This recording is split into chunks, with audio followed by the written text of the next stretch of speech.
It had been years since I had last kept in touch with Steven. And I wish now that it had stayed that way. Steven and I first met in primary school. Even at 9 years of age each, we were often teased and bullied because we weren't like the other children. We had no interest in sports and listened to rock and metal music. We played video games and musical instruments, not football or hockey. We were shy around people, and I guess all we really had was each other. It's kind of odd to be seen as outcasts at such an early age. Yet, this didn't bother us. To this day, it still doesn't really. Yeah, okay, sometimes I detested the teasing and ridiculing, but I had a happy childhood. My parents treated me well, and I was never sick. The strange fact about me is I've never broken a bone, nor have I had a serious illness. Never even had the flu. I've had the odd head cold and stomach bug, but nothing too serious. My sister was 2 years older than me, 2 years and a month to be exact, and she dressed and acted what most people would have described as a tomboy. She always looked out for me, stood up for me, hell, even beat people up for me. As I got older, I got better at standing up for myself. What I lacked in body strength, I made up for in intelligence. Not to sound cocky or anything. People who would insult, I would just either ignore or tell them what I really thought of them. I used big words that nobody could really comprehend at the age of 14. They would just splurt out something unoriginal and stupid like, "Yeah, well, you're gay." Brilliant. As I got older, I began to get accepted again. Steven was always accepted by people in secondary school, but for me, it seemed to take a while. Around the age of 16, if I recall. I guess people just mature. However, it was around this time that Steven started acting strangely. It was nothing too major. Hell, back then I didn't even see it as a problem. He started growing a huge interest in psychology. The study of the human brain, of course. He would often go and play tricks and mind games on people, asking them questions and testing them. I remember one day I was queuing at the vending machine for my daily Mars bar, yummy, and he came over and asked me, "Would you be willing to skip to the front of the queue right now if you knew there was only one Mars bar left?" My answer instantly was, no, of course not. People in my school often did skip the queue, but I never really did. I guess I'm just not that type of person. It didn't really bug me. His reply is what got to me, though. But you see, your subconscious is telling you that the people in front of you are younger than you. They're inferior to you. You could easily knock them all out of your way, and they'll be helpless to stop you. However, Society sees this act as uncivilized, cruel, unsophisticated if you wish. This response had startled me a little, but I brushed it off. I probably should have told someone looking back. The time for college came around, and surprise, surprise, Stephen did a course in psychology. I wanted to go to the same university as him to do studies in human resource management, but I didn't get the requirements, so I ended up going to another college instead. Despite this minor setback, we would often keep in touch during the weekends. He was still the same old Steve, nickname. Great laugh, a nice guy, big heart. Very sincere and brutally honest at times. But that was what I loved about him. His love of psychology continued to grow and grow and grow. Often he would openly talk about the experiments of Freud, Adler, and other famous psychologists. Sometimes he would talk about their experiments when we were out with our group of friends. Some of them were disturbing, such as the Stanford prison experiment. Others were brutal, like an experiment carried out after a Jewish boy's penis had been accidentally burnt off in a circumcision, where they tried to convince him from an early age that he was in fact a she. The result? All family members, including her, had turned to some sort of substance abuse, or killed themselves. Damn. Anyway, we were still the best of friends into our 20s. He met the girl of his dreams and dated her for 7 months before popping the question. Her name was Emily. Bit soon, I thought, but I was happy for him. He treated her like an absolute princess. He was her knight in shining armor. They adored each other. I was a proud best man, passionately delivered a speech, around 6 minutes long if I remember correctly, and the ceremony was beautiful. I regret to say that after that, I didn't see him much. I only got to communicate every few weeks or so, which eventually turned into months, and then turned into years. It had been 6 years since I had last heard from him, and I'd all but forgotten about him. My job as a health and safety manager had gotten in the way, and I was often busy during weekdays. I shared a small flat with 3 of my workmates, Paul, Rita, and Alexandria. Very city center-like apartment. A large window in the sitting room gave way to a great view of the city. All the skyscrapers unintentionally decorated the place. Strange modern art portraits on the walls. It was simple, but nice. Had everything you needed. We went out to nightclubs and pubs most weekends, and we were all good buddies. I hadn't seen any of my high school friends for years.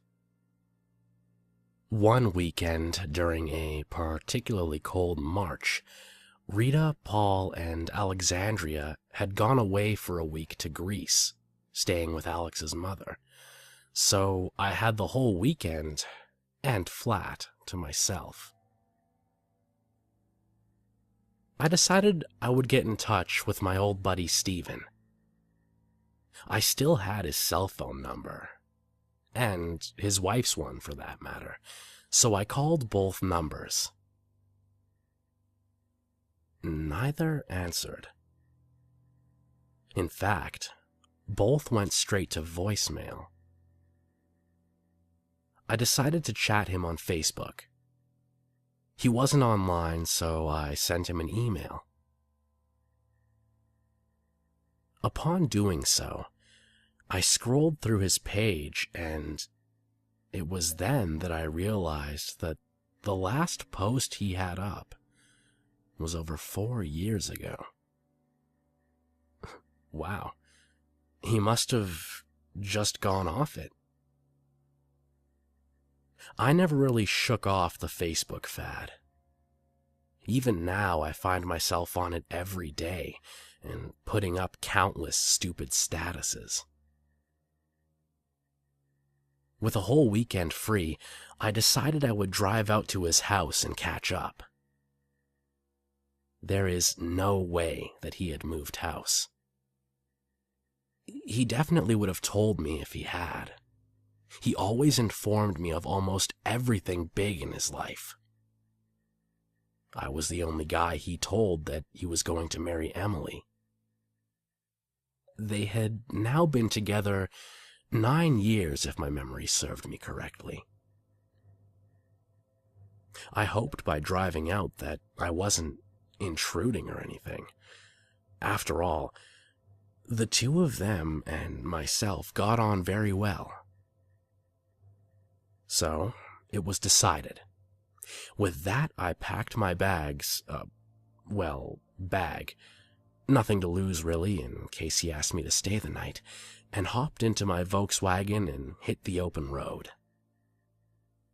I still remembered the route to his house, and it was only a 40-minute drive from my apartment. An hour if there was traffic, but I highly doubted there would be at noon on a Saturday. The drive had taken a little longer than expected. The area which he lived was still affected by a few inches of snow. The salt trucks must not highly regard this community.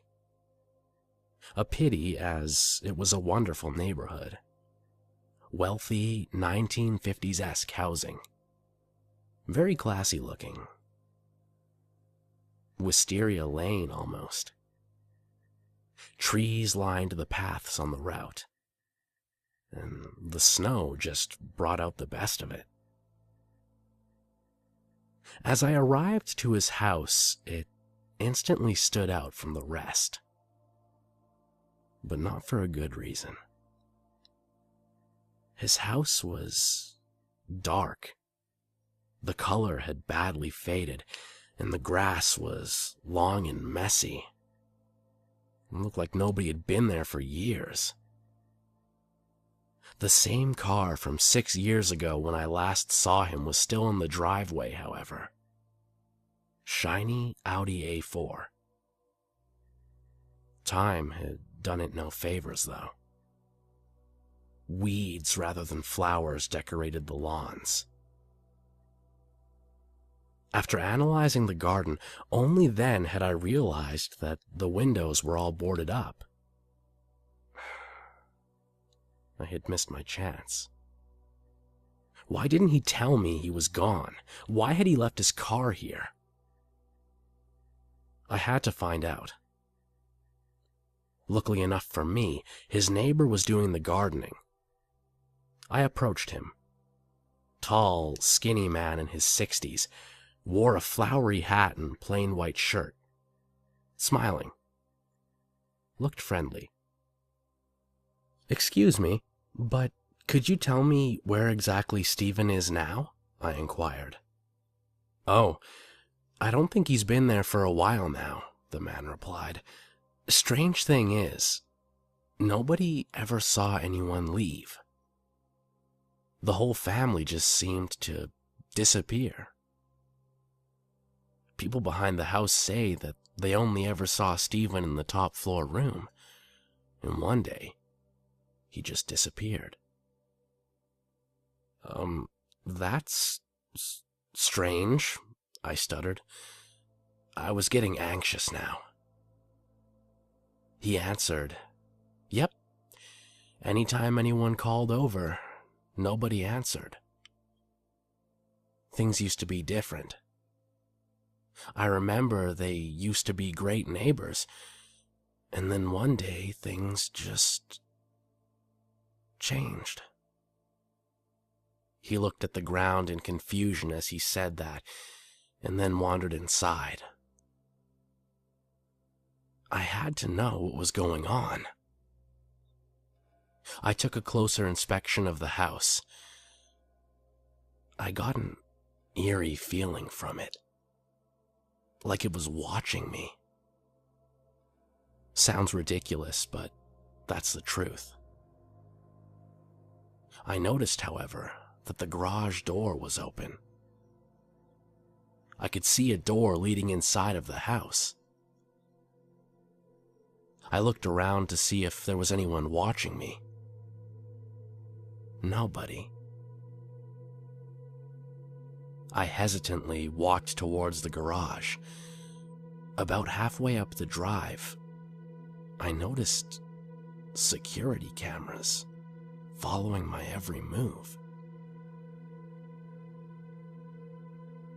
Stephen always was a secure person, but this looked like a nice neighborhood to me. So what was up here? The garage was pretty normal to me, regular enough. A shelf of tools, old junk you'd never threw away lying around, dusty old cardboard boxes and whatnot. I placed my hand on the doorknob that gave me entry to the house.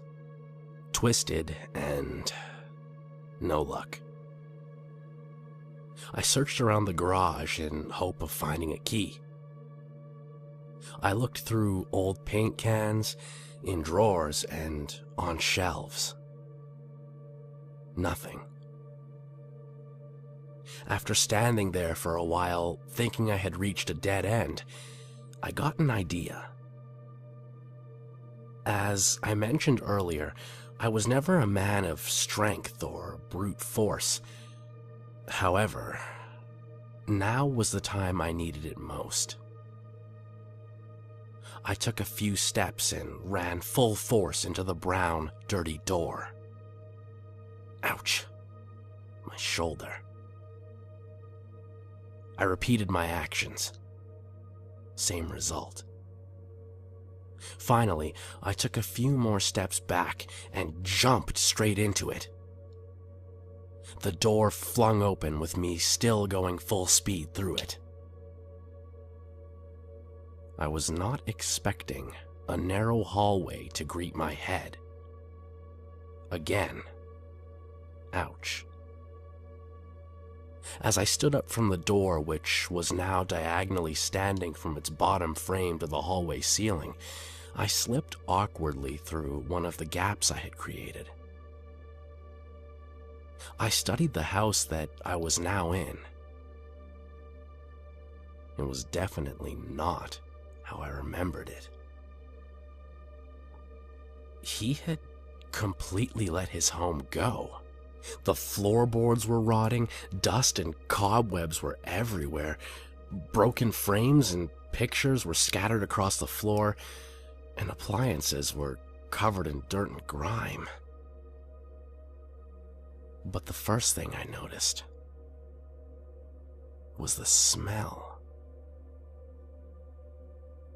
Disgusting, I must say. Have you ever been unfortunate enough to smell a wet dog? Well, this house reeked of it. What the hell was going on?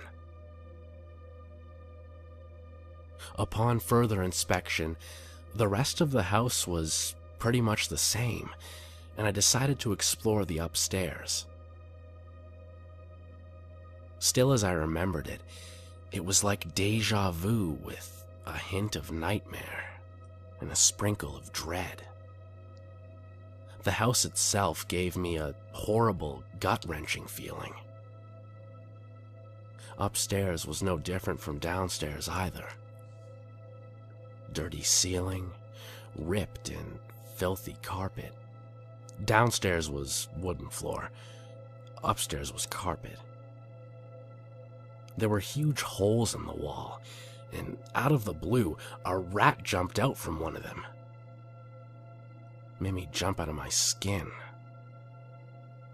Was not expecting that, but it woke me up more, made me alert. And that's when I noticed the room. There can be no description for what I was about to encounter. But it was far beyond my worst expectations. At first, I noticed a glowing light. Then I noticed that it was an LED screen. I walked over, ever so slowly. The curtains were closed and the room was completely dark, apart from the glow of the screen. Approaching, I noticed more items. A chair, a desk, a filing cabinet.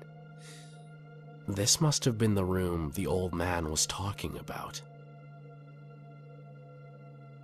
Standing right at the door, I noticed the top of a head. Someone was sitting on it. Tears streamed down my face uncontrollably. Stephen? I whimpered. I was trembling like an earthquake at this stage. No response. Stephen! I suddenly roared with a distraught flare. Again, no response. I had no choice. I closed my eyes, reached out in front of me, grabbed it, and swung it around slowly. Every second feeling like a minute of mental torture. I couldn't bring myself to see what had happened, but I had to. I couldn't just run away from it all. That's what Stephen always told me. Stand up to your fears. Well, I was afraid right now, absolutely terrified, confused, alone. Part of me wanted to run, but I couldn't. I opened my eyes. Pale, wide, white eyes instantly stared back at me. I groaned loudly to the shocking scene I was witnessing. Giant, festering wounds with maggots crawling in and out were on his throat and head. Only looking at them, I could feel them crawling all over me. Rusty old pistol still frozen in one of his dangling hands. The small frown on his face just killed me. I collapsed to the floor instantly and buried my face within my palms, sobbing frantically. I was in another world. I began to doubt reality. This couldn't be real. I was just imagining things. But my imagination isn't this powerful. This is too insidious to be one of my nightmares. I slowly began to stand back up. I didn't even look at him. I just couldn't. I just tiptoed past him. Every muscle in the upper half of my body was completely stuck. Then out of nowhere, I grabbed the chair and ran with it, rolling it along the hallway and violently thrashing it down the stairs. Fuck you, Stephen. You didn't have to do this. Why the fuck did you do this, you son of a bitch? You destroyed so many memories of mine. I paused for a second. My own outburst had frightened me. Staring at the laid-out body at the end of the stairs with an office chair atop it, I walked quickly into the room to examine it. I had to know what was going on, whether I liked it or not. I studied the LED screen. CCTV footage? I stepped forward for a closer look, and what I saw was too much to handle. A plain room with no objects in it whatsoever. Plain white room, apart from a giant blood stain on a section of the wall, and pools of blood in places. 3 bodies laid there motionless. 2 children, side by side, and a woman's body near the wall underneath the blood. Shaking, I slowly stepped back. Vomit. Out of nowhere, I just vomited out of pure disgust and shock. What was going on? I just kept asking myself. How could there be 4 dead people in a house without somebody noticing? I took another look around the room. The desk was covered in old pens and papers, scrawled out notes, dirty mugs with coffee rings in them and on them. I opened the curtains for a better view of the room. A framed picture of Freud lay on the far wall. A cabinet stood beside the desk. The top cabinet labeled "Excerpt Starving Dogs" was highlighted. The other 2 were labeled "Notes" and "Accessories."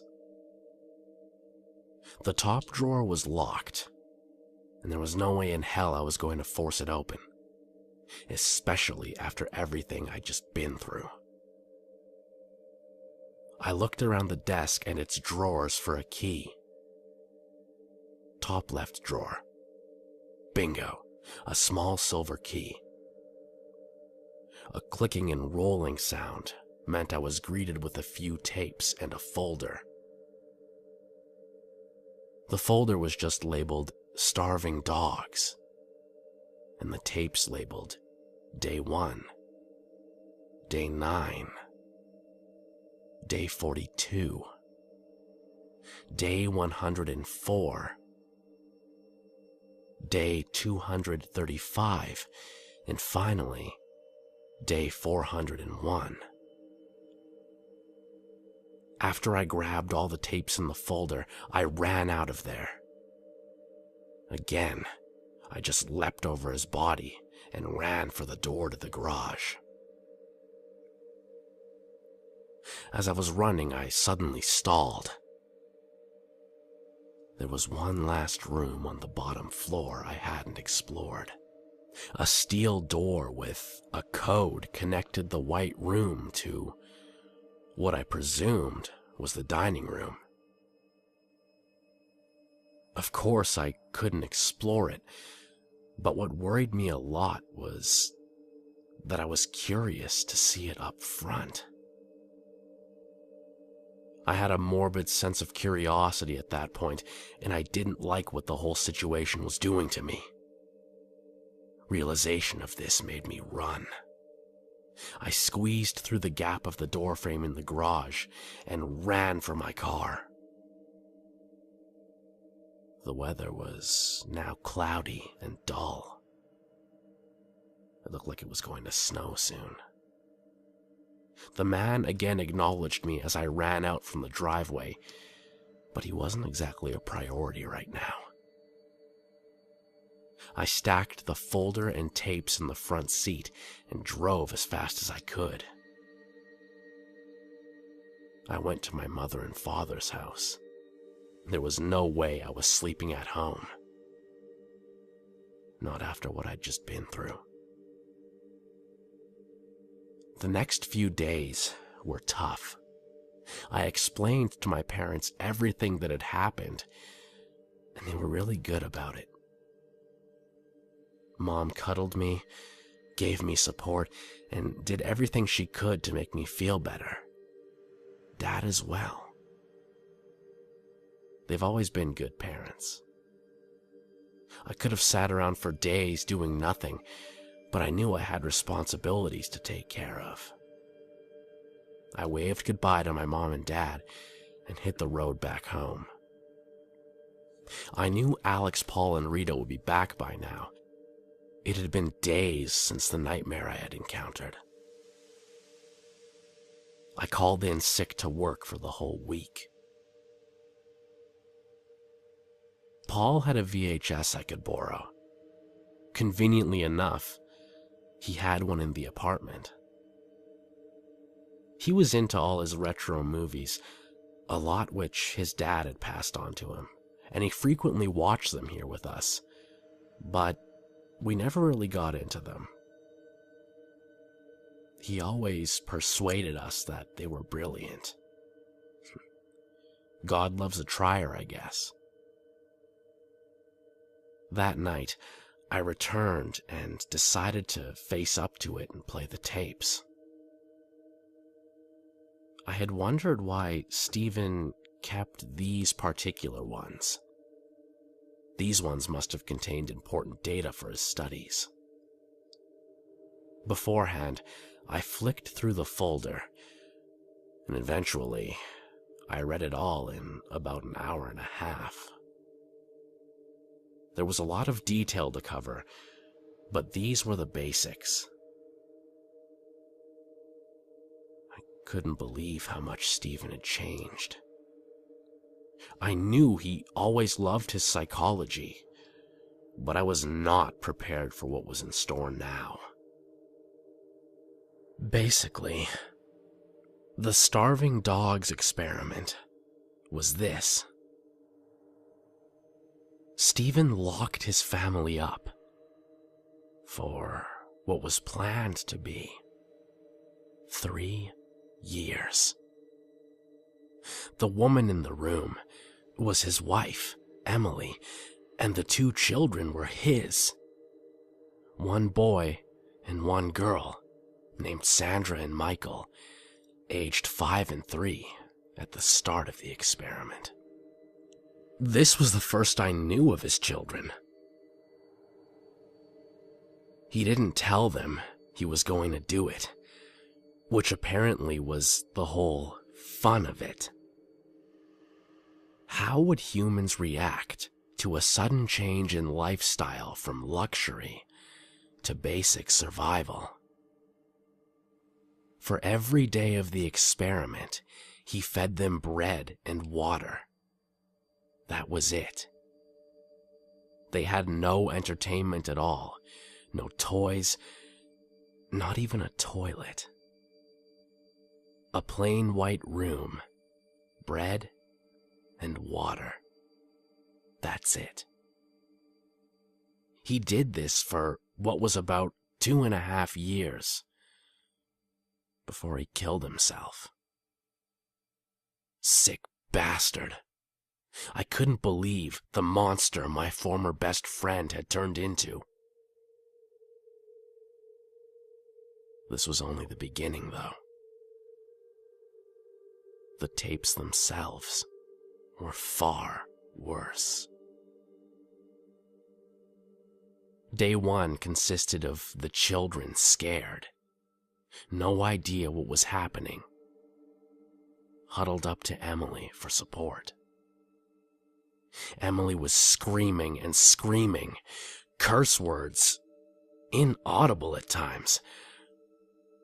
Her volatile reaction was scaring me a lot, but it was only natural, I guess. This continued on for a while, until the tape cut out. Static contrasted against the dark room in which I was standing. I followed up with day 9. This time Emily was begging for her release, crying out to be freed, on her knees and absolutely desperate. The children seemed somehow unaffected. The 5-year-old child, Sandra, sat solemnly in the corner, sad look on her face. Michael seemed unaffected. He crawled around like a normal child and looked at the camera with a puzzled expression on his face often. Too young to realize what malicious act was unfolding was my guess. Things began to get really disturbing at day 42. Emily was sitting in the corner, rocking back and forth. Hair all in a mess, clothing torn up, and mumbling absolute gibberish. She sung Happy Birthday over and over for a while, and then talked about a dog named Blanket, who she claimed was right in front of her. After that, she quieted down and started rubbing thin air repeatedly.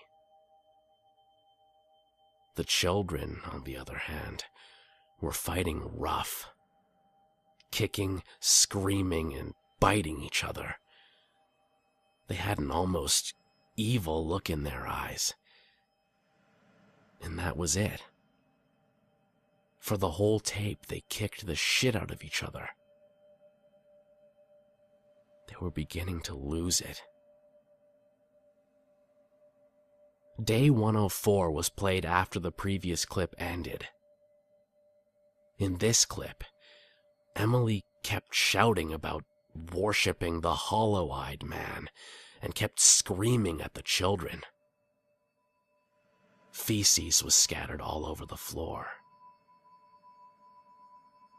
She often cursed at the children, spat at them, and threatened them. One of these threats was extremely violent and involved disembowelment, satanic sacrifices, and for one threat, she told Michael that she would rip the skin off his face and wear it as a mask. The children reacted to these threats by hissing and growling at her, thumping on her leg with clenched fists. The children often ran into walls, only to get back up and do it over and over again. Day 235 was played next. This one started out again with Emily rocking back and forth like in day 42, mumbling gibberish. Her condition was really withering, as were the children's. The children were just lying there, not fighting, not even interacting at all, when suddenly Emily stopped and stood up. This caught my attention. She stood there for about 2 minutes before slowly walking towards the children. Viciously, she picked Michael up by the legs and threw him full force against the wall. Sandra got up and began to run, but of course, the inevitable happened, and Emily did exactly the same thing to her. Both children just lay there. Whether they were dead or unconscious, I didn't know. I stood up in shock. This act had come from nowhere. I found myself whispering, "No, no, no, no, no, no, no," to the television. She slowly approached one of the children, kneeled down, and started biting him, ripping his tender flesh with her teeth. I vomited in my mouth. A mother eating her own child would be enough for anyone. I recalled the footage back in the house. Both children lay there, with chunks taken out of them all over. I turned it off almost straight after that thought. I couldn't bear it anymore. One last tape. I had to watch. I had to know what happened.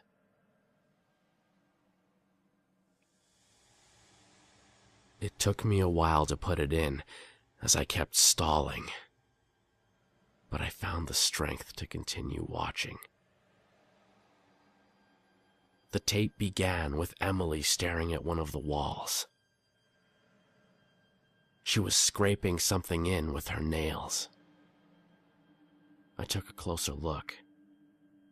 She was writing absolute gibberish again, apart from the odd random word like mouse, boy, and buzzing. I couldn't make out any of the rest, but the walls were completely covered in writing. Letters and numbers. You could barely make them out, but you could see them. She suddenly stopped. She got up and stared at the camera for what felt like a nerve-wracking 3 or 4 minutes. Her dark, sleep-deprived eyes, purple bags underneath them, pale white face with strings of greasy, unkempt hair streaking across her cheeks. A ghastly image of a once beautiful woman. My eyes were fixed to the screen. She uttered quietly, "I hope you do the same as me." She started walking backwards, still staring at the camera with those wide, dark eyes. This went on for a minute, but it felt like a lifetime. An eternity of damnation. She turned and faced the wall, looking directly at the blood spatter of where she had thrown her 2 children. Then it started. She banged her head as hard as she could, while repeatedly shouting, "It's not natural for a human to self-harm," over and over and over again. Banging and banging and banging, again and again, each hit harder and faster than the last. "It's not natural for a human to self-harm," getting louder with each whack. It got to a point where it was just constant screaming and slamming. I slowly got up and walked backwards while staring at the television. I wanted to leave, but I couldn't take my eyes off it. It got to the point where there was a pool of blood surrounding her dizzy body. The blood loss was slowing her down, each whack getting weaker, and her speech becoming mumbled and incoherent. Eventually, she collapsed to the floor, with the pool of blood expanding from her head. Nothing left but a haunting silence. My breathing was heavier than a boulder. The white, silent screen was just there. Too much morbidity had overwhelmed me, and I shut my eyes. Bang! The sound of a gunshot rang inside my own head. Stephen's bloodied body flashing as a night terror in my eyes. My own imagination now torturing me. I collapsed to the floor and sobbed into my palms. Alexandria heard me and came to my aid. It took me an hour to calm down. What caused him this? Why? So many questions that will remain unanswered. There could have been other experiments, but he had to go with this. I couldn't deal with this right now. I needed rest. I hadn't slept well the previous week, and this wasn't doing me any favors. That night, I had a nightmare. I was sitting in an office chair, surrounded by total darkness. All I could hear were the painful cries and screams of a grown woman. A pistol lay in my left hand. I pulled it up to my throat, gripping it tightly, and without question I pulled the trigger. In my dream, I stared at total darkness for minutes. I woke up in a cold sweat, dehydrated. I looked around. Back to reality. I was completely paralyzed by fear. And I could still feel the maggots crawling all over me.